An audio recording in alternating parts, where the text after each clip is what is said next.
Okay. What is going on, guys? We are officially live. This is an emergency podcast with my good buddy Dave.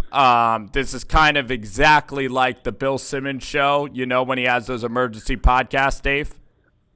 Yes. Emergency 911. Planes are crashing. This is an emergency. This is an emergency of the system. This is an emergency of the alarm system.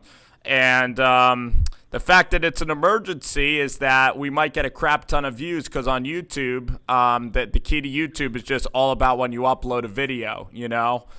So the timing is just about everything. And today, Daniel Jones is now the starting quarterback for the New York Giants. So I guess that's a big deal. Some would say that, Spencer. Some would say, it's a little bit of news. I mean, I'm not sure. I mean, did anyone see this coming? Yourself. You know what, Spence? I did see this coming. I saw this coming week one, and we went back and forth through text messages, and I was telling you, when he put Daniel Jones in that game, week one, down 18, it looked like the innocent move, right? It just looked, oh yeah, we're just getting DJ a couple throws out here, and as I pointed out to you at the time, that never, ever happens in the NFL. You always see it. These quarterbacks stay into the death, basically, until the only time these guys ever come out is when they're down like 30 points, 28 points, and there's just nothing to be gained at all.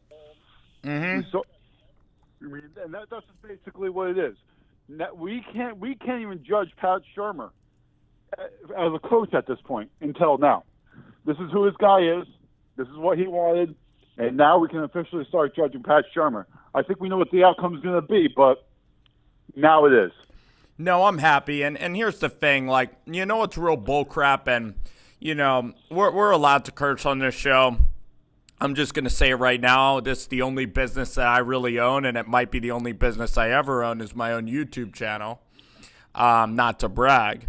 But the fact is, a lot of people in the media, the most annoying thing is non-Giants fans calling us babies because they said we were angry when Geno Smith was put in over Eli Manning, and they said that we flipped out, and they said that we weren't emotionally stable enough to handle a change. Well, first of all, Ben McAdoo was the biggest prick ever. He was a terrible head coach, and that's why Giants fans were pissed off. And today, all of Giants fans, most of them, 90% of them, are totally cool with this move. So stop calling us an emotionally fragile fan base that just hangs on to Eli Manning. That is just complete BS. And, Dave, this is the right move. Eli Manning can't move anymore. He's very immobile. Daniel Jones gives you a better chance to win. Eli is a Hall of Famer, one of my favorite players ever, and I hope that Eli Manning can still play for as long as he can. I want him to go to other teams and still be in this league, but that's how I look at it today.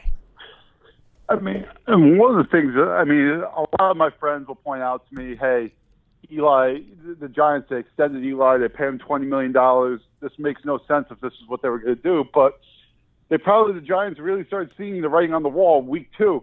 You know what? Why wait till week 4, week 5 for this? They're not making the playoffs. You go 2 weeks, you see, okay, yeah, we paid Eli all that money. Okay, we're going to take the loss on that. And let's just move on. Eli has been terrible. I mean, we're going to call it like it is. I hope he can do better if he goes somewhere else. I'm not sure he can. He just doesn't make the throws. He's immobile, as you point out. Yeah. And the thing with Daniel Jones is, as I keep on pointing out to you through private conversation, I think Daniel Jones is going to be pretty good in the NFL. I do after the preseason. But we've got to find out something quick, because if the Giants are terribly bad again, there's going to be historically good QB class. I know it's not the right thing to say take top 10 quarterbacks back-to-back, but if Jones looks terrible, it's going to be an option you have to really consider. No, absolutely. And even if Jones looks average, I don't think that anybody could surpass, what my love for Tua Tagovailoa. Like, I think that Tua is one of the best quarterbacks I've ever seen. I mean, he always gets rid of the ball. He never loses. He always throws for like 500 yards. I know he has amazing receivers, but you look at Baker Mayfield with amazing receivers, and it's really hard to keep all of them happy. It's hard to execute. But the great news is, why this is such positive news, is we get to see Pat Shurmur. We get to see the whole unveiling of the offense with Pat Shurmur. And you know what? When there's a quarterback change, the defense should be motivated. The defense should get an emotional boost. You see it all the time in college football. You see it all the time in the NFL. When a change is there, when a change is made, the defense starts humming. So I can't wait to see the real Pat Shurmur now. Shurmur unleashed.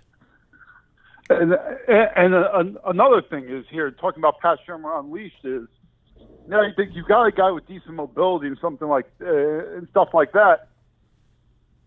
The first few weeks of Daniel Jones should actually look very good, to be honest with you, because historically, when these good quarterbacks come in middle of the year, defenses, they don't know what to do. So this should be a little bit of a change of pace for these other NFL teams where it's going to be an adjustment period. So I expect Jones, if he's going to have success, to actually have good games right away. I'm not talking about his best games ever, but he shouldn't be struggling out the bat week 1, week 2. There is no excuse.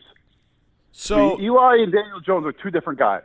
Let's do the pros and let's do what we like about Jones, what I don't like. I'll start out with the things that I'm worried about Daniel Jones about from watching his Duke tape.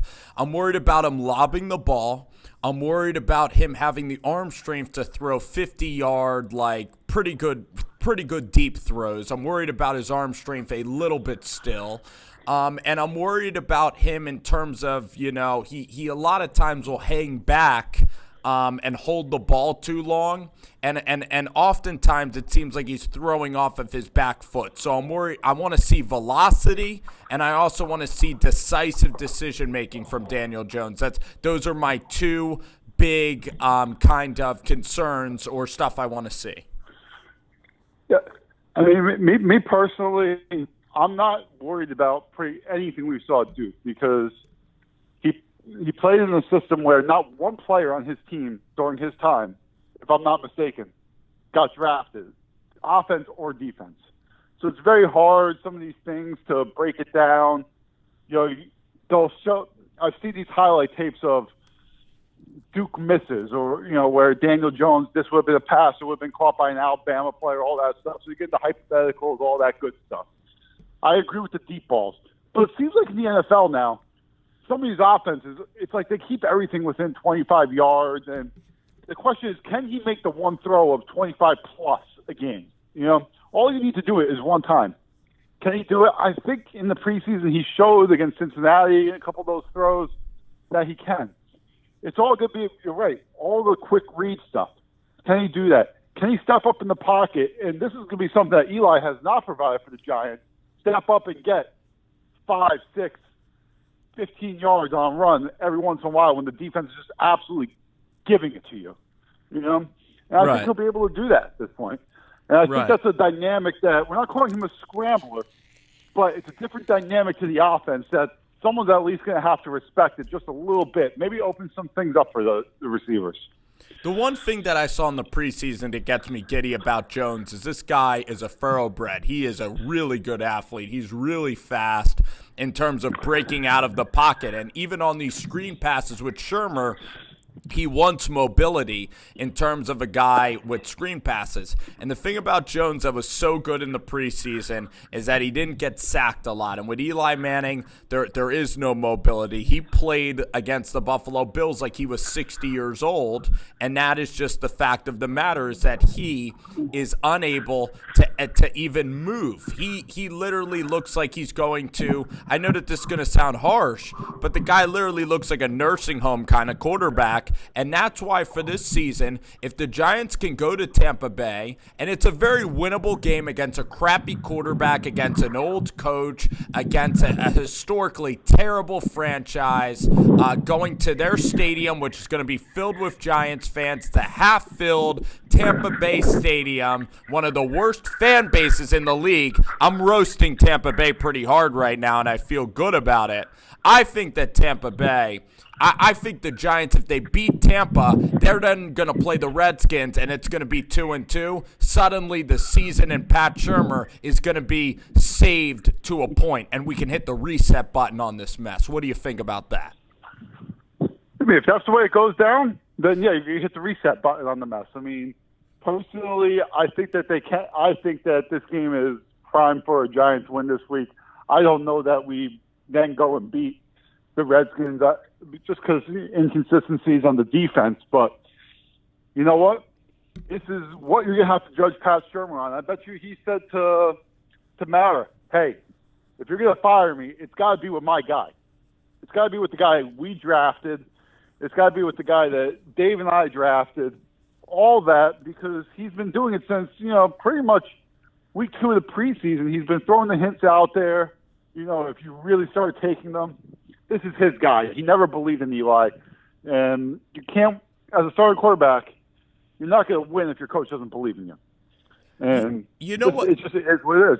You know what, David? Like, I look at Daniel Jones, and I think that Daniel Jones is such a smart guy.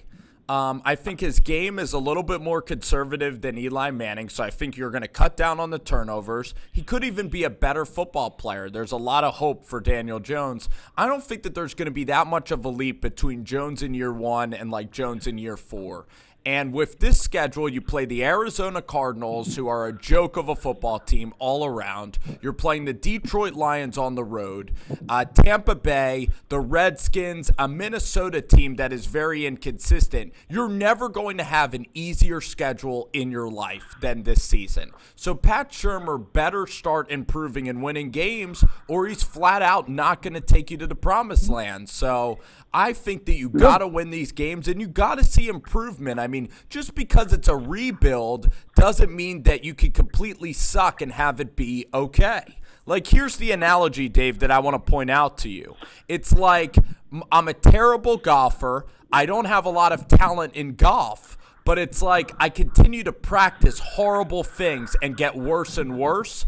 And a rebuild should be actually improving. I'm not talking about winning. All I'm talking about is improving. And that's where we're going to see if these guys are the right teachers for these kids and for this team.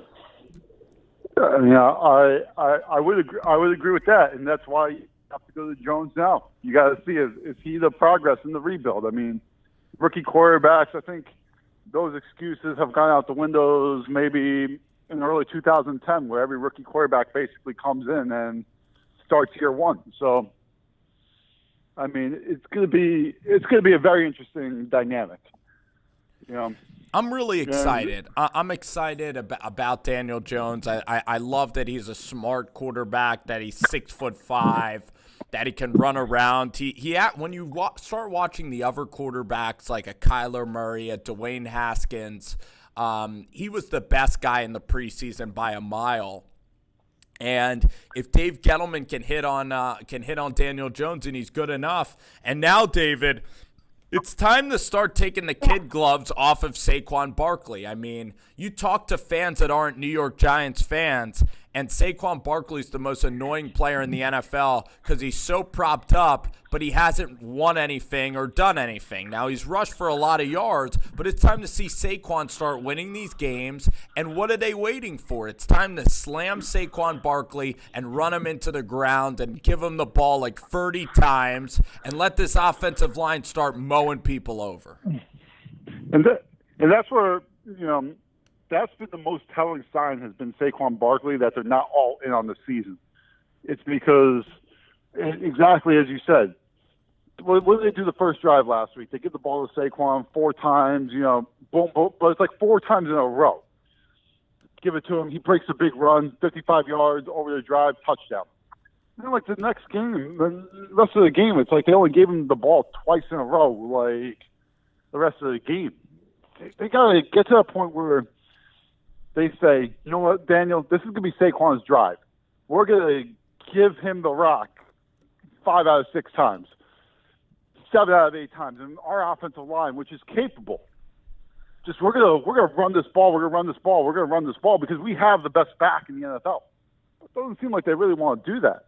It's like, for whatever reason, there's a handcuff on him. They're limiting his touches.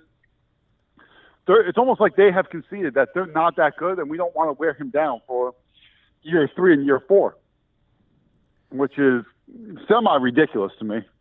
Because at some point, it's completely unacceptable. And the strength of your offensive line is Kevin Zeitler. Maybe he's very overrated, but Kevin Zeitler at least has the ability to pancake somebody. I want to see Will Hernandez and these guys start pile driving guys into the ground. Like, I want them to run it in the middle of the field. And I want them to do hurry-up offense where they show some tempo and they just start wearing teams down running the football. And that's what we have to see. And if Shermer, he just gets way too cute. That's the problem with his play calling. He gets too cute, and he also has no motion. There's no motion or trickery. There's no deep shots either. And we have to see if this offense can open up because Evan Ingram is a big-time talent. Sterling Shepard is a good receiver in this league. It's time to start opening up this offense. And even if they make a turnover, I at least want to scare some defenses with play calling. I mean, I just don't know what the use of Saquon Barkley is. You have a guy who went for over 2,000 all-purpose yards last year, and it's like they're scared to use the guy. And it makes no sense. And if you kept on using him, if you got him the ball 20, 25, 30 times in a game, out of nowhere, when you go with these change of paces, Wayne Gallman, those guys would actually be somewhat effective. But no, they go 7 carries, and Gallman's got like 5. Well, look, your backup running backs will never be effective if your starting running back isn't getting the touches. And that's kind of the thing that's kind of been blowing my mind with the Giants. It's like you have a horse. The guy is the best running back in the NFL. Unleash him. Yes. Let him play. Give him the ball. Especially now that you're going to have the rookie quarterback back there. Give Saquon the ball. Make it easy on Daniel Jones. Make these third downs, 3rd and 3, 3rd and 2. Make the reads easier for him.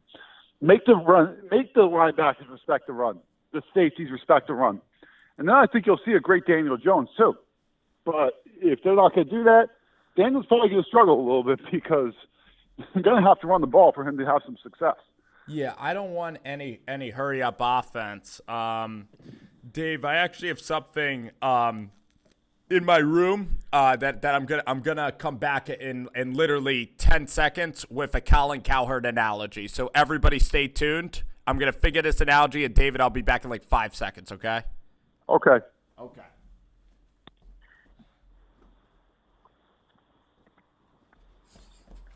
How about that speed? I'm back now. Jesus, that's like 4.24 speed. Yeah, because there was my cat put up a fur ball, and I wanted to get rid of the fur ball. But anyway, David, you know, like I'm going to use a Cowherd analogy, and it's not going to be the most PC analogy, but it's not going to get us in any trouble, okay? Maybe it will, who knows? But it's like it's like you're kind of dating an ugly girl, and you keep unveiling the ugly girl and putting her in the forefront of everything. And that's what that's what throwing the ball will do to a defense because you're not wasting the damn clock. Like, if you run Saquon Barkley, the clock continues to run. You have to keep this hideous defense and James Betcher. You need to lock James Betcher in a steel chamber during the game and not let James Betcher see the light of day, because anytime James Betcher's unit's on the field, it is a high school team. It's the worst unit in the NFL. It's the worst Giants defense in the history of the Giants. And anytime you can run the ball and shorten the game so that hideous defense is on the sidelines, not being unveiled to the public in an embarrassing light, it's better. So, and guess what? With Saquon Barkley, last year against Jacksonville is a perfect example, David, where I'm in complete agreement with you. Most of the game last year against Jacksonville, their defensive line did a great job. But Saquon Barkley is like a lottery ticket. Once every 15 runs, he's going to hit a 70-yard touchdown. So it's just about the sheer numbers, like you said, because every once in 15 runs, he's going to make somebody miss and hit a touchdown. It's just a numbers game. That's 100%. I mean, what's the point? What's the point in having a Ferrari if you're not going to drive it on a sunny day? I mean, that's just the reality of it. That's true. What we have. So true. And stop wasting him, because guess what's going to happen? He's going to hold out like Melvin Gordon. Very possible. You know? I think I don't know if it's allowed in the rookie scale, like with the way the rookie contracts are, but I really believe that he's holding out at the end of this year if it's physically allowed. The second he is allowed to hold out, he will hold out for that new contract. So we've just got to use him and use him and use him. I don't know if the Giants have this thing in the back of their head of we don't want to use him too much, so he doesn't want too much money. You know, I don't know what the logic there is. He's the best running back in the damn NFL. He's the best fantasy back. He could probably get about $17 million and be the highest paid running back. And the thing is, like, Melvin Gordon is a good guy. He's never gotten into any trouble. I think Le'Veon Bell and Melvin Gordon are different personalities. I think Le'Veon Bell is mercurial. He craves attention. But Melvin Gordon's he's I think he's an intelligent guy on and off the field, has never caused any problems, and even he is holding out. And that's Melvin Gordon, the most tame personality in football. So you're going to see this all the freaking time in the NFL. This is where I'll disagree with you. I'll agree and disagree at the same time. It's one, Le'Veon Bell, it had nothing to do with attention or anything like that. He just wanted the fact that at some point I want $35 million guaranteed, you know? And that's what he ended up getting with the Jets, you know? Right. It didn't need to be the annual, you know, people will go to, well, if he had played for the Steelers last year, he would have made $15, $20 million. Well, if he had gotten hurt, his career he wouldn't make it, you know? These running backs have such a short lifespan. Melvin Gordon, they're all in the same boat here. You know, they realize, I've got one chance to get paid. It's not the NBA where you get two cracks at a max contract. It's not the Major League Baseball where, you know, these guys get 13 years, $330 million. We know that's not the way it works, you know? These running backs have one chance at a contract. It's not a quarterback. It's not a receiver. So when these guys hold out, never, ever hold it against them as a fan. And if you do, you just don't understand the reality of it. Exactly right, because they have a shelf life for their lives. They have the shelf life. That's why I'm expecting Saquon, if he's allowed to by the CBA, to hold out next year. I mean, you can't get him out of it. It's just going to be what it is. Yeah, and I look at Daniel Jones and this team, and this is the easiest schedule the Giants are going to have. And just really as an emotional guy, I mean, I don't want the Giants season to end in September again. And I look at Pat Shurmur, and I think he's an all-right offensive coordinator. I think he's actually pretty average. And I think that you can agree that Kellen Moore and Chris Richard and maybe Shane Waldron, the offensive coordinator of the Rams, are much better options than Pat Shurmur. I think you can agree right now that Pat Shurmur is not the guy. Right now, I'm just saying today, Pat Shurmur does not seem like a guy that can bring you a Lombardi trophy, and that's the reason we're fans, is to win that trophy. And he seems like a guy that is not even close to being capable of doing that for this franchise. I 100% agree. I think there are much better options out there. I think Chris Richard would be number one on my list. I think Kellen Moore, give him another year or two, would then go number one on my list. I think Kellen Moore just probably needs maybe a year or two more removed to be a head coach. Because offensive coordinator to head coach, big difference, all the difference in the world, you know, as far as running the whole deal. But there are much better guys out there. I think the thing with Shurmur, when you got that Shurmur hire, now we're going to judge Shurmur with this Daniel Jones thing one way or the other, good or bad, is that it's a thing that I get caught up in sports a lot of times, whether it's the NFL, NBA, or even Major League Baseball. Shurmur's just a recycle hire. And I don't understand how all these coaches all the time, they get hired by one team. Shurmur gets hired by the Browns. It's terrible.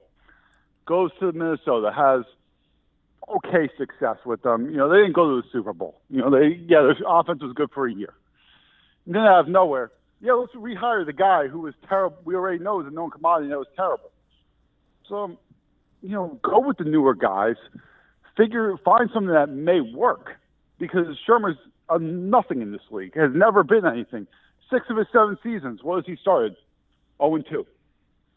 And somehow this guy has a job. Well, I'll play devil's advocate. Well, I'm curious how many coaches can bounce around, because the devil's advocate, the devil's side of this is, well, look at Pete Carroll. He was not good with the Patriots and he went to the Seahawks. Or look at the greatest coach in football history. He was on the Browns, and Bill Belichick. That's the argument. I guess Bill Belichick won 11-5 though there, but that's what they would say. I agree with you completely. Yeah, but the difference is with Pete Carroll also that he was terrible with the New England Patriots, right? And what did he do?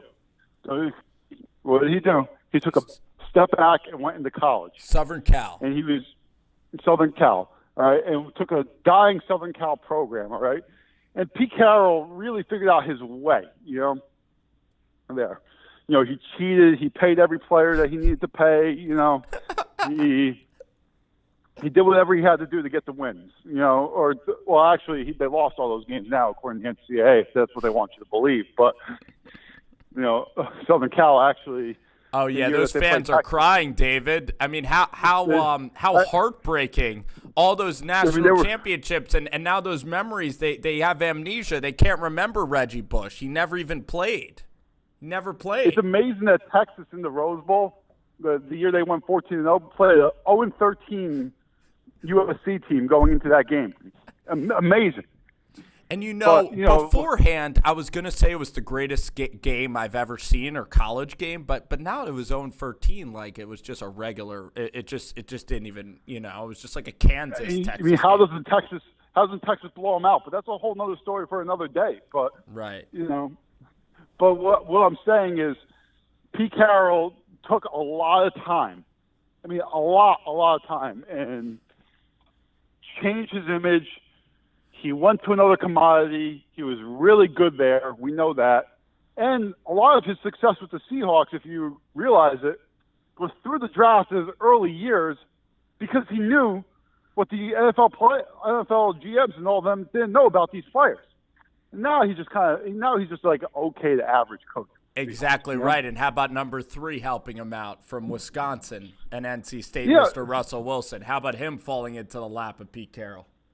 And how many years did they have him under that rookie contract that I'm big into, and it's starting to become more and more prevalent in the talks of the NFL?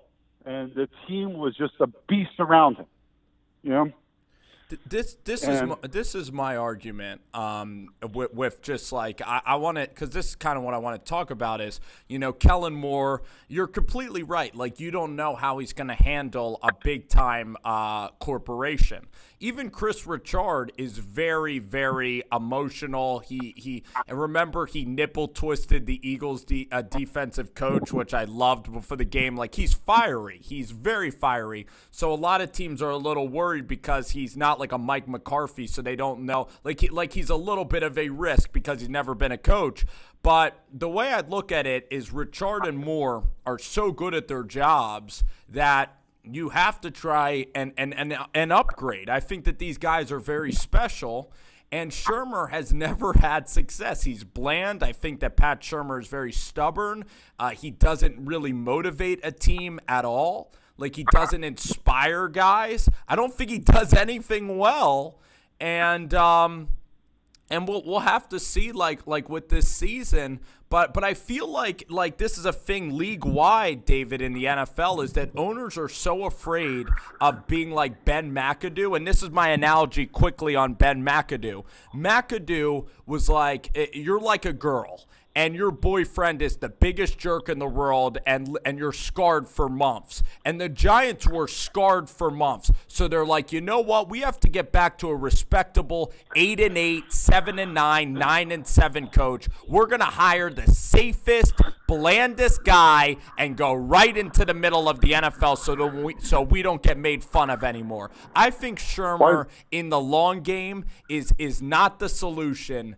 But he's like he's not the guy that's gonna get married. He's like just like somebody in the middle, He's a carryover guy. He's a guy that he's the one treading water for this franchise. You're trying to not suck so bad that they hire Shurmur. That's what I think Mara did. He just went the safe route with this guy. If Shermer is gone at the end of the year, there's only one coach I want. Who do you think that is? Richard. No, wrong. Lincoln Riley. Lincoln Riley or bust for the Giants. It's fun talking coaches. I thought you were going to say Ben McAdoo or a joke or a Tom Herman. No. Lincoln Riley or bust. If you have Daniel Jones, a young-aged quarterback whisperer, this guy's going to be in the NFL within 2 years. If I'm the Giants, you're investing in this young quarterback. It's Lincoln Riley or bust. I pay him $12 million. What he does with quarterbacks is unbelievable. He has turned two very good talents into Heisman's, and now he's turning a guy that, I'm as big an Alabama fan as there is. We'll go college football here. Now, I'm actually as big a Jalen Hurts fan as there is. I was upset last year when Tua took his job. I still believe that there's just something about Jalen Hurts that wins you a college football game, but even though I know Tua is better than him. So you have turned a guy who's a below average thrower.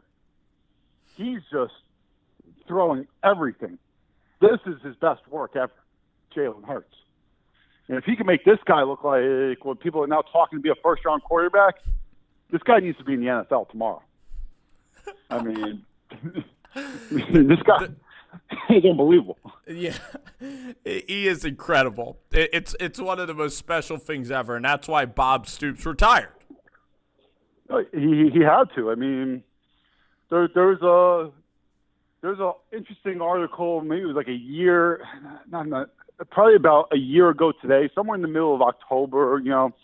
Where it talked about how Lincoln Riley was potentially going to step down from Oklahoma because they weren't giving him the chance to become the head coach, and that he was going to step down in the middle of the summer like 2 years ago, and then Bob Stoops got faced by the administration. Well, you got to make this hard decision, or he's just going to leave and then become a head coach. Because he had a very binding contract, and there was some sort of language that if he had quit, it gave him an out. Right. And Stoops leave, and the rest is history now. So basically, from some of the things you read, is like the administration of Oklahoma force retired Bob Stoops for this guy. And to be honest with you, it was the right move. For as good as Bob Stoops was, this guy's been everything and better.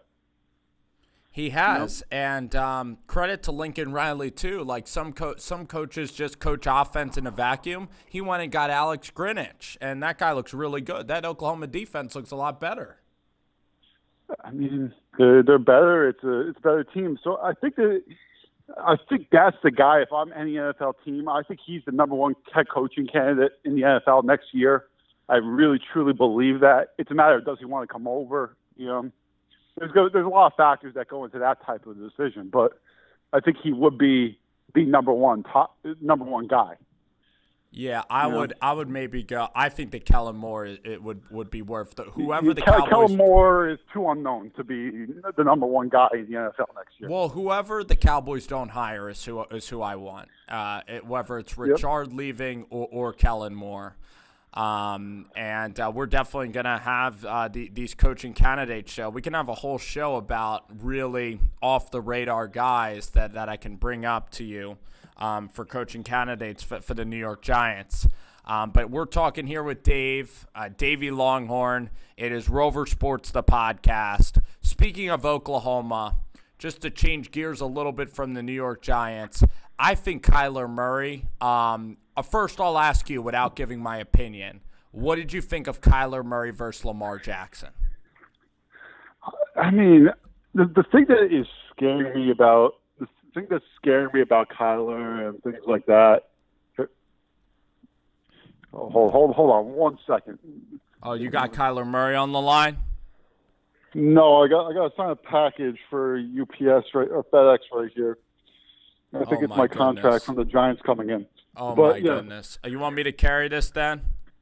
No, we're good now. Okay, sorry about that. But anyway, my opinion on Kyler Murray is he has seemed to do a very good job of this, getting from the 20 to the 20. And somehow, once you get in that red zone, it's all stopping for him right now, And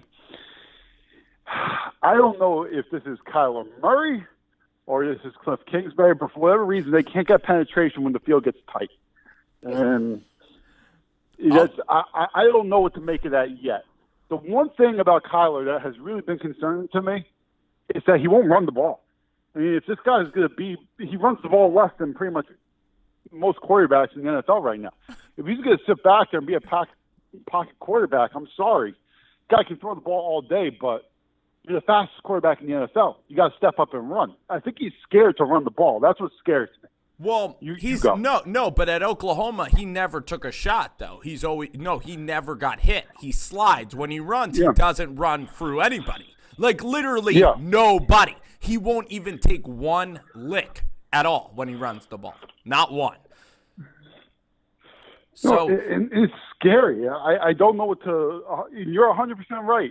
We talked about this before the season. It's like Floyd Mayweather. He has never, ever taken a shot in his life, And it's – Well, Kyler, and here's the thing that's so damn hard is that you can't, when you go to the combine and you watch Kyler Murray and you watch the arm strength and you see the confidence and I think me and you, like, we like Kyler. I love Kyler's personality. I really do. I think he's been groomed for this. I think that he has all the intangibles in the world, which is really what you need a lot at the position. But until you see him go up against these big guys in the NFL, that's why it's so hard to judge. But usually I can watch 4 games of a guy and kind of know immediately, quickly, if he's going to pan out.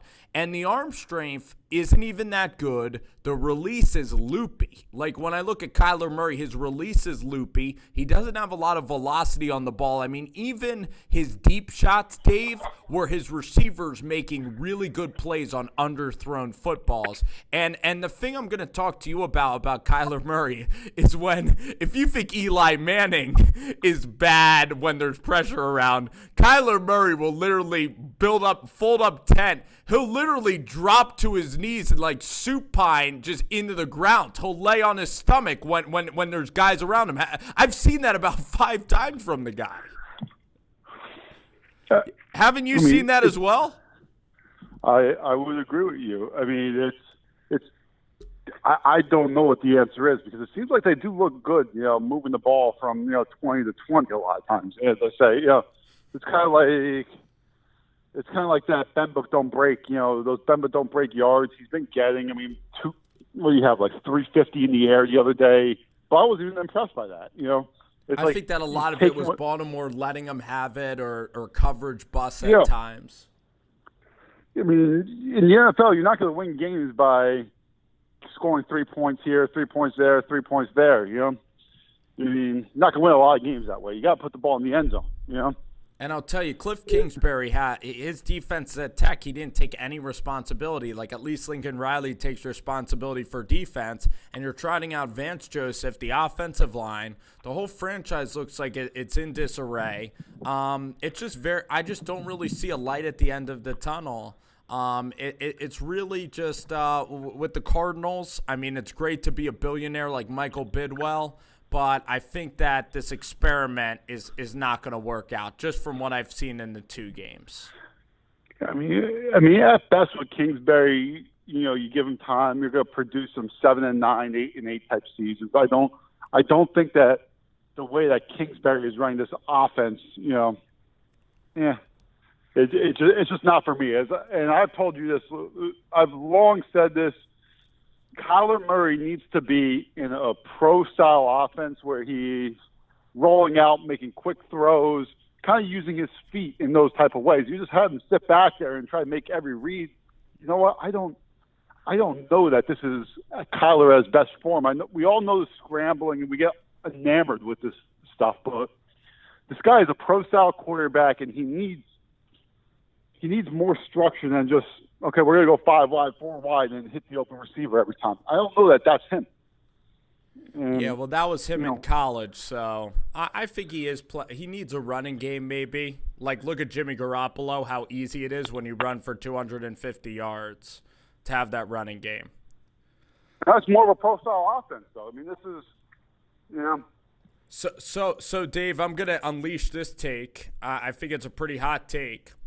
I think that Mason Rudolph is Nick Mullins 2.0. I think he's awful, and I think the Steelers trade is one of the worst trades in maybe the history of the NFL that I've ever seen, because Big Ben is going to retire, and you had a top 5 pick, a top 3 pick, and now the Dolphins are going to get the guy Young from Ohio State, Chase Young. They're going to get Tua, and the point is Big Ben's going to retire. They're putting all their eggs in this Mason Rudolph basket, and I watched Rudolph at Oklahoma State, and he has a noodle arm. He can't throw the ball. His balls hang in the air.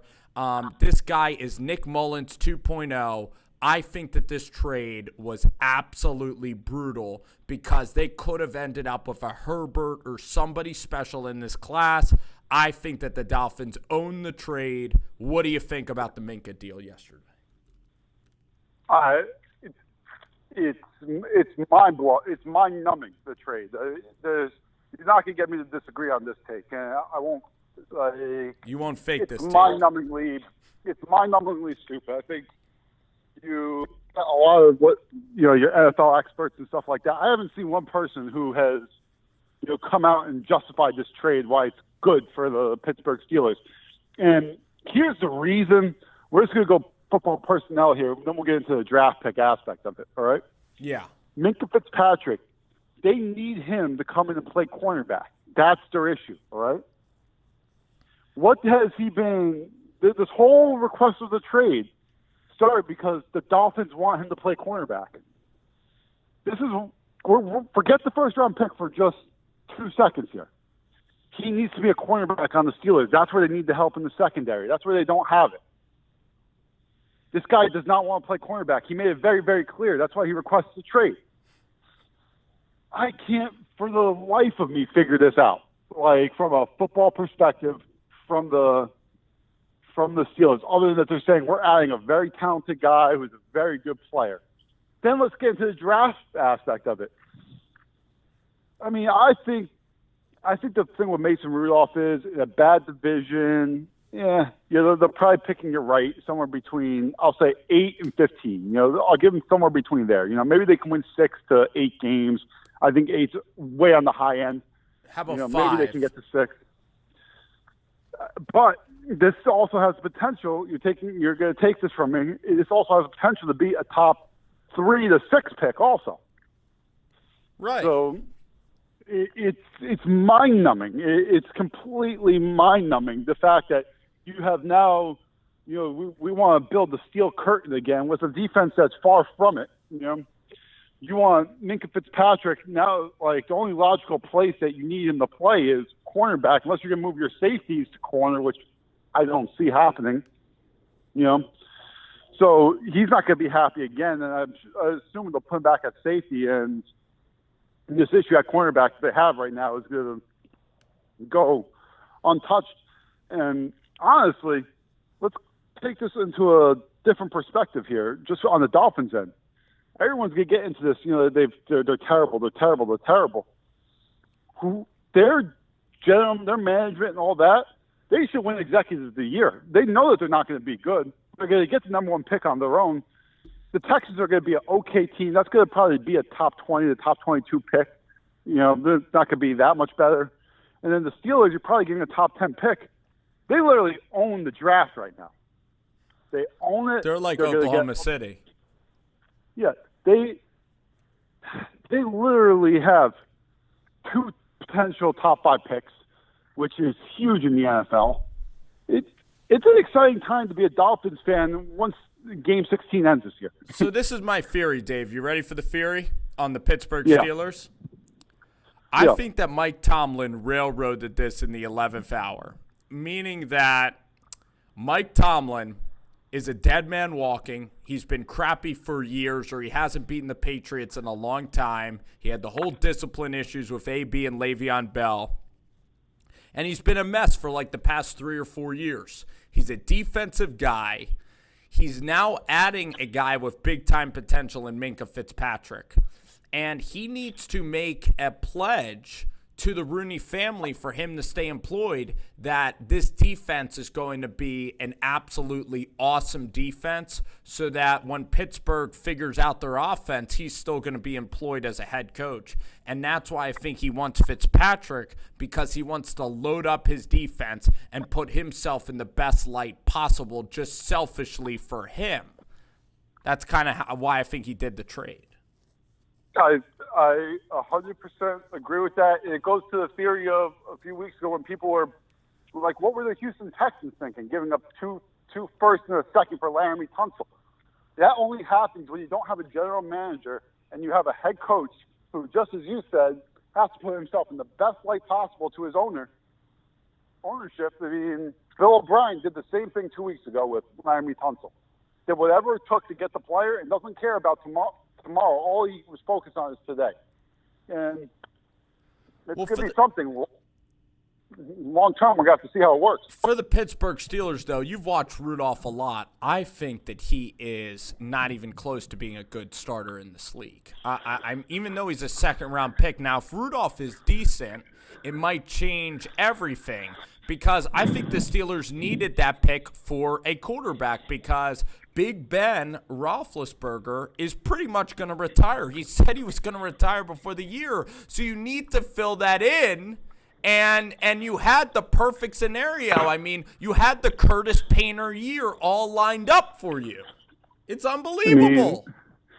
I mean, if you read the reports, Big Ben has given his commitment for next year to the Steelers already. So maybe there's a thought, well, we'll have Big Ben next year. Fitzpatrick's better than we can do in the draft anyway for next year. I don't know, but I 100% agree. You take the Colts route. You have a historically good draft class coming up here in quarterbacks. I mean, whether you like the guys or not, you got Herbert, Tua, Fromm. I'm not a Fromm guy, but there are a lot of people in the NFL that are. I'm just going to throw it out there because that's what it is. Not my opinion. It's everyone else's. Exactly. Maybe there's Jacob other guys. Eason. There's going to be guys that emerge from nowhere. Yeah, and here's the thing about the quarterback prospects, and this is a hot take. This is just going down the line. These quarterbacks that you're going to start seeing coming out over the next 5 years, what you're seeing is the emergence of the specialization era of these kids have been being coached at quarterback with private training coaches since they've been like 8 to 10 years old. And what you're going to see, it's kind of like in baseball where they're just going to start flushing out all these quarterbacks because these quarterbacks are just so much more ready and they've been trained for so long that there's going to be so many more talented kids.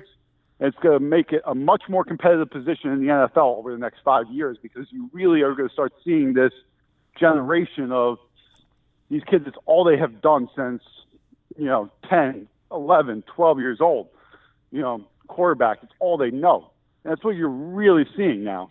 And that's a whole nother discussion for another day, but it is. A lot of these kids are just going to be better, and And guess what? And you're going to be paying Kirk Cousins all this money, but you're going to get like a Keaton Slavis, a Trevor Lawrence. Trevor Lawrence has been grooming since he was 10 years old. So, and then you look at also, this is such a quarterback-friendly game going forward. In the 80s and the 70s, coaches ran the ball. How about that freaking hit on Trubisky being a personal foul costing Denver a football game? So you know what I mean? Quarterbacks are not going to get hit either, so you're going to see lightning on grass, or like we talked about, or whatever term you want to use. You're completely correct on that one. These kids are playing 7-on-7s all spring. These quarterbacks are getting more reps than ever. So that's why a lot of these guys are coming in as rookies now, and they don't look like the rookies you saw in 1990 or the early 2000s where they really haven't had the reps, because where have the reps come? The reps have come through high school and college. And I get it's completely different, but these guys are more and more comfortable stepping in because of all the reps and all the throws that they've made throughout their lifetimes. And the college game going to the NFL. Yes. Well, basically, the NFL has turned into college more than anything. Not the college, where the NFL has started to adapt the spread offenses, the run and shoots, all that stuff. And all these guys are so comfortable in it. They're almost more comfortable than these older quarterbacks. It's going to be an interesting dynamic. I mean, Tom Brady will stand the test of time until he wants to retire, but he'll stay till he's about 60 years old. Let's go to the other polarizing name in football, and that is Jalen Ramsey. I'm going to ask you about 2 questions about Ramsey. One, do you think that Jalen Ramsey is a huge headache? Do you think that he will always be an impulsive character for a team? And if you're the Jaguars, what do you want in return for Jalen Ramsey? Okay. One, if I was the Pittsburgh Steelers, I don't know why I'm not going. You knew Sunday that Jalen Ramsey was available. That's the guy I traded the first-round pick for. I know that he's a little more – we have to pay him, and Fitzpatrick is more control on the contract. But that was the guy who you needed to go out and get. But you know what? They didn't. Jalen Ramsey is going to be a headache wherever he goes, but also wherever he goes, you're getting a damn good football player who's one of the best cornerbacks in any system, any scheme. You throw him out there, he's great. He's a headache. I think he cares a lot about what he does. The guy's a winner. I can't speak for him off the field, but at the same time, I think the Jaguars are you're probably going to see this guy move before Friday. I mean, the whole blow up with Marone on the sideline, it just is what it is. That's professional sports. They're going to move on. You're probably going to see someone give a first and maybe a fourth or third for him. The guy's too good.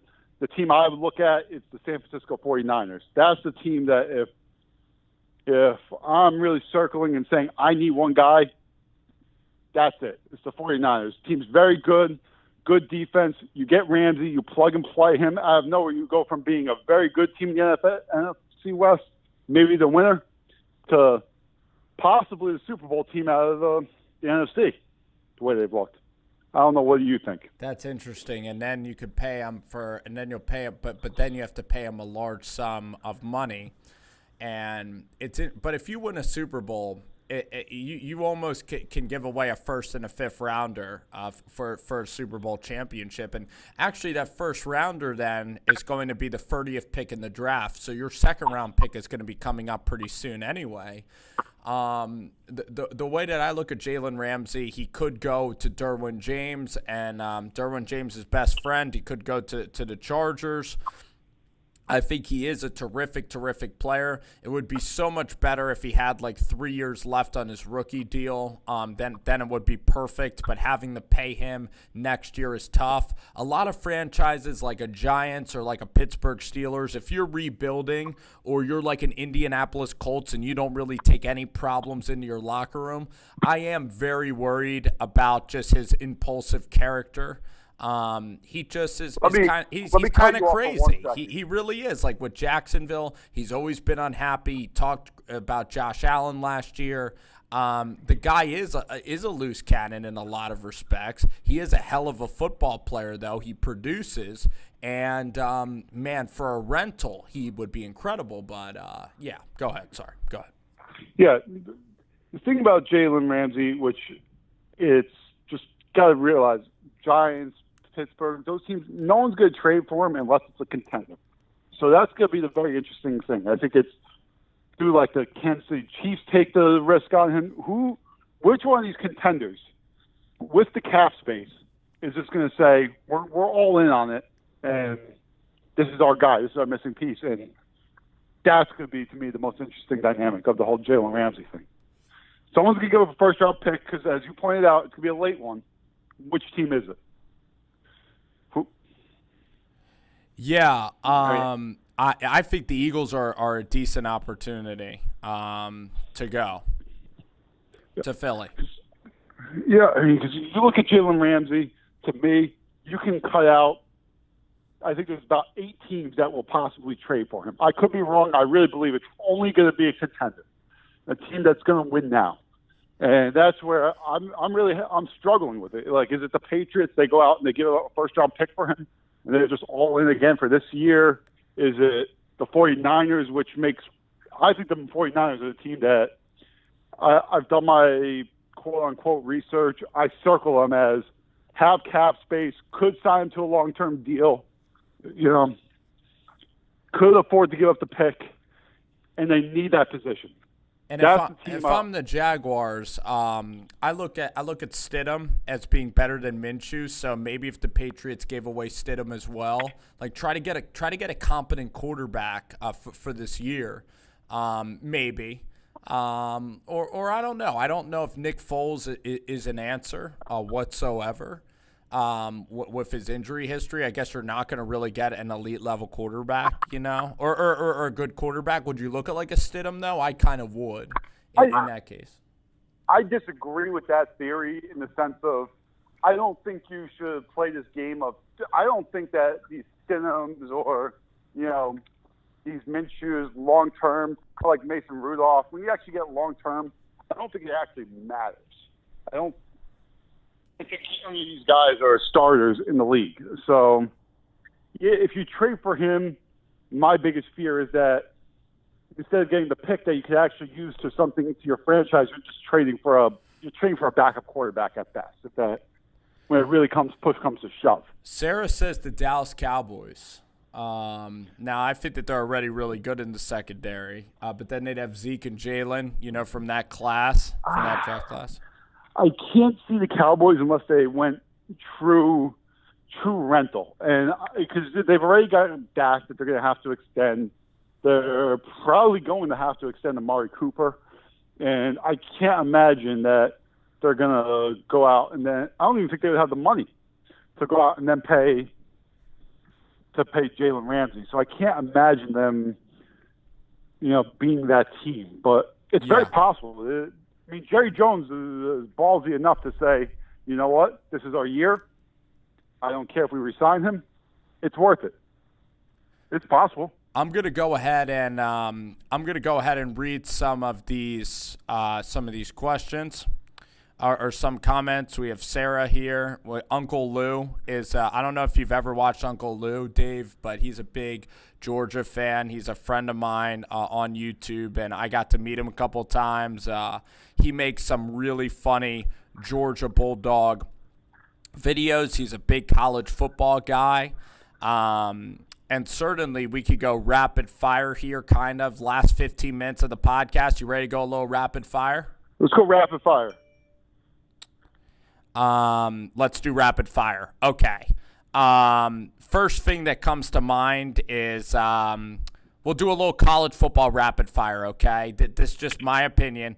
I think that Tennessee can beat Florida this week, and I think that line is absurd at 14.5 points.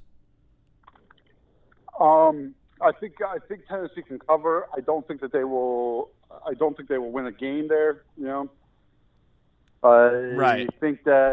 I think where Florida is going to, not Florida, where Tennessee will struggle, it's just controlling that. The offensive line is going to control the defensive line of Tennessee. That's not very good. Garantano is going to struggle on offense. I think Tennessee's just a bad football team. They can cover. You might be right. This might be set up for the upset. I mean, Florida's always good to be the cardiac team, but I think a little too much everywhere else around the football. Task looked good last week. Who knows? They might look a lot better without Felipe Franks. I don't know. Yeah, that's exactly what I was going to say. Sarah says, I'm a Colts fan. I want Xavier Howard. She says the Colts aren't in that bad of a shape. Colts beat the Tennessee Titans. What did you think about that game? I have long been on the Colts bandwagon here. With Andrew Luck, that was my Super Bowl winner this year. This is a great football team that is missing a quarterback right now. They play both sides of the ball very well. The defense is very good. Howard would be a big upgrade. And this team is set up to win. It's just a matter of how much can Jacoby Brissett do for you, long term. I think he's a good quarterback. I think he's a game manager. He's probably actually a little bit better than I thought he would be. I think they can still win this division. It's wide open. I'm not impressed with any teams in this division whatsoever.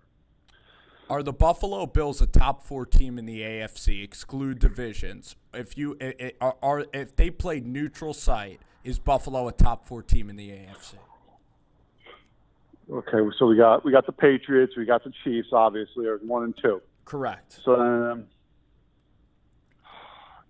I think they're number 3 on this list. I do. Well, I got to pull up here and look at the teams because I'm having a brain fart. Well, you think of the South, they're beating everybody in the South. I think I'm going to take the Ravens over them. Ooh, I don't know about Lamar Jackson. I'd take Josh Allen over Lamar Jackson, though.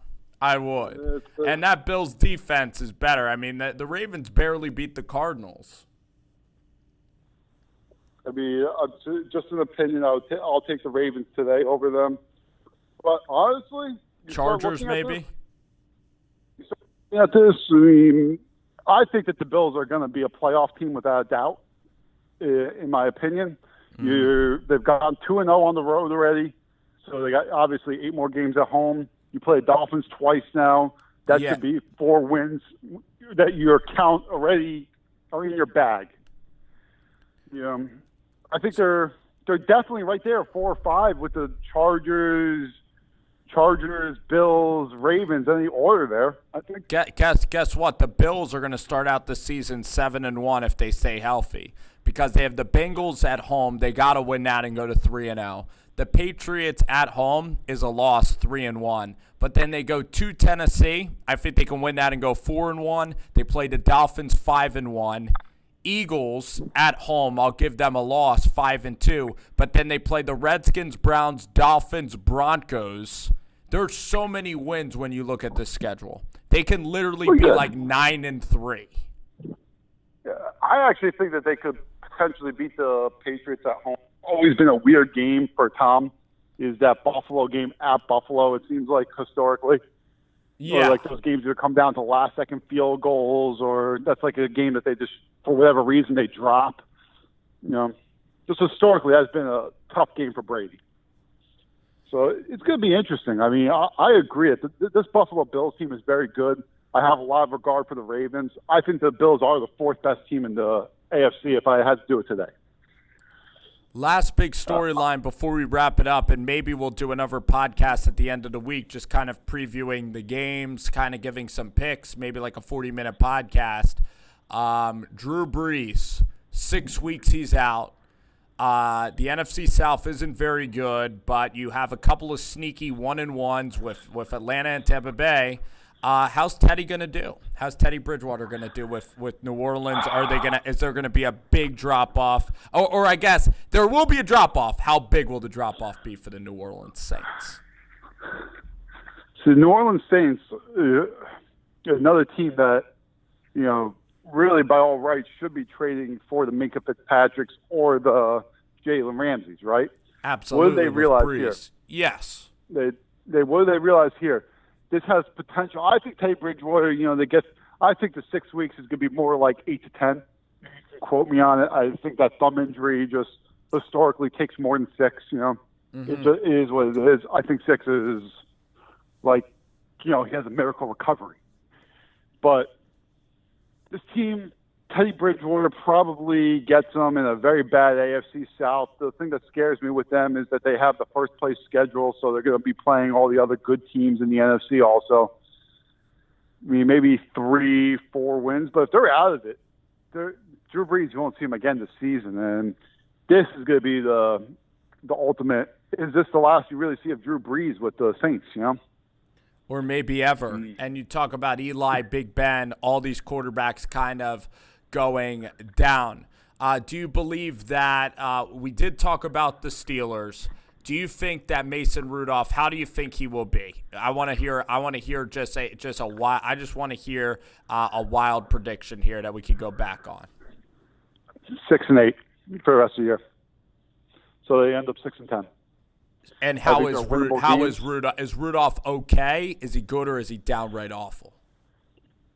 I think what you're going to learn from Mason Rudolph by the end of it is that he's a low-end emergency starter in the NFL. He's an okay backup. I wouldn't even call him a premium backup, I think he's going to be inconsistent. He's going to have some really good throws deep here and there, but, I'm not a Mason Rudolph guy.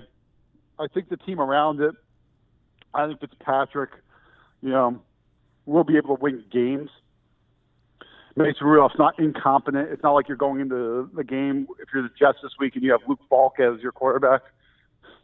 Right. So the Jets could theoretically, I think they're going to sign Brock Osweiler to go to the New York Jets because he worked with Gase. But it would be fun if they got like a Chad Kelly, a Johnny Football. I don't know, someone with a little bit of juice. Like, who the heck cares for this 6 weeks? It does suck for the Jets because I think Adam Gase is absolutely awful. And Darnold's going to come back, and they're going to go like 5-11 and get like the 8th pick in the draft, and they're going to wait on Gase another year when I think he's terrible, and they're just wasting time. That's how I look at the Jets, wasting time. Yeah, the good thing, I think this actually is going to be a good thing for Sam Darnold because it will give him a chance to, with the quarterback heavy top and there's some good defensive ends. I mean, if you get a high pick for Darnold, there's one guy I'm targeting if I'm the Jets, and it's Jerry Jeudy. You give this guy a true number one. And Robbie's not bad. What? Robbie Anderson. Hey, Robbie Anderson's not number one receiver in the NFL. Let's just call it like it is. He's a good receiver. We're not calling him a bum here, but there's differences to guys, I think Christopher Johnson. I think Chris Johnson, Dan Snyder. Chris Johnson, just by hiring Adam Gase, he's the ultimate Willie Taggart, like the guy who hasn't done anything in his life, and he just lands up at, he lands at the Jets. And the Jets, like the Arizona Cardinals, they made that move where they got rid of the coach and they traded the quarterbacks, and it was kind of a revolutionary move that I think in some ways would work. And I think more franchises should try it. And I think that the Jets are just so afraid always of what people think, and they end up just taking these, just being awful for years and years. They're so afraid of what people think about them. What has Adam Gase done in his career? He was in the right place at the right time, and he coached Peyton Manning. Yeah, like he did anything for Peyton Manning's career. Let's be realistic here. He got him coffee in the morning. He massaged his back. He played ping pong with Peyton Manning. And then it's like, well, Peyton Manning says that Adam Gase is a great coach. Yeah, Peyton Manning's not a complete jerk-off. When you ask for a job, even if a guy you didn't like, Dave, asked you for a job recommendation, you would do it because you're not a complete jerk. Yeah, let's call it like it is here. This guy didn't teach Peyton Manning one thing, ever. If anything, Adam Gase is learning from Peyton Manning. It's not the other. It's not vice versa. Jim Caldwell was his babysitter, and was he a Super Bowl champion? I mean, is that that's true? What it is. That's amazing. No, it's Tony Dungy. I'm sorry, but Caldwell got to a Super Bowl. Yeah, but let's call it like it is. I mean, these good quarterbacks control it. Let's call it like it is too. We'll take this a step further. Why did Mike McCarthy get fired? Because he didn't really like Aaron Rodgers, so you got to keep these guys happy, So that's kind of what Gase was in with the Broncos. He kept Peyton Manning happy for a year, let him do whatever he wanted, and eventually lands him the Dolphins job. Goes to the Dolphins and has one lucky run one year with Matt Moore at the end of the year and makes the wild card game, gets annihilated by the Steelers. Let's clap it up for him. That was a weak AFC. That was weak. Let's clap it up for him. Yeah, what a career. I mean, that should buy you, if you make the playoffs like Ben McAdoo, that should buy you 20 years in the NFL for some franchises. But Dave, it was a ton of fun. I want to thank you for coming on the show, man, and I really enjoyed it. We'll talk soon.